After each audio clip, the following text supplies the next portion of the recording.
Good morning. Yesterday I recorded a message.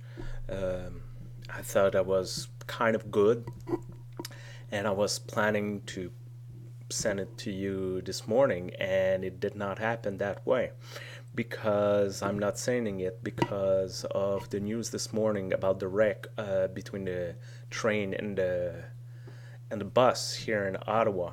And I guess it affect me a little because on top of being in my neighborhood where I am living, my wife took the previous train this morning from Fallowfield Station an hour before, and so she's back. She arrived at her work. She's okay. She's safe, but it makes you think. It makes you think of all those things. What if we were late this morning and had to take the other train and all those things? And it's just that I guess when you see tragedies like this, accident, death, that are close to you physically, you seem to care a little more somehow. It's like the shooting that happened a few days ago in Washington.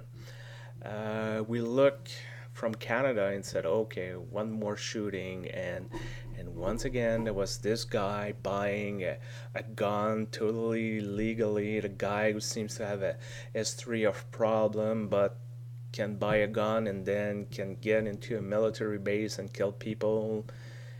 And a lot of Americans reacted, said, well, can you, before being cynic, show a little compassion here? Because that really touched them very closely. And maybe that's how we are, human being. When something happened close to us, we care. And when something is remote, we care a little less. Since the beginning of the Syrian war, civil war, 9,000 people died. And this the debate now is, are we able to control the chemical weapon or not, which is a good thing. But not that many are talking about those who are dying, and our Doctor Without Borders are leaving because they're not even able to protect the doctor over there. They have become targets of each faction are targeting those doctors, but we seem to care a little less. I was reading an article about the Democratic Republic of Congo and how the war over there.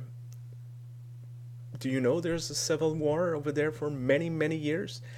And and there's no hard and complete data, but it is believed that is the war that caused the most casualty since Second World War II. That's a lot of people who are dying, and nobody seems to care about them. Nobody seems to care about them. I don't know. I don't know. Maybe that's how we are, human being, how we are wired, how our brain works. But there must be more. I think our heart, our brain, our soul is big enough to have compassion to those who are suffering just next door, those who are dying in our neighborhood, and those who are dying abroad, overseas, in another country, those who are different tone of skin, those who profess different creed, those who are even not necessarily the nicest human being, but still they're human being. Nobody deserves to suffer. Nobody deserves to die stupidly. So I guess it's a reflection about compassion. Our compassion should be large enough, care enough. Everyone is important in God's eye. I hope this week you will take care of your loved ones. You will call them, just saying I love you, I miss you.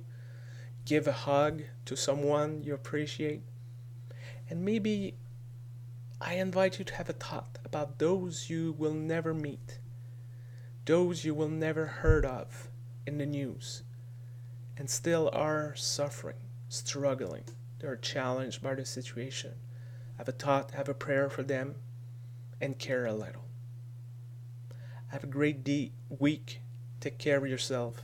I want to see you soon. Bye bye.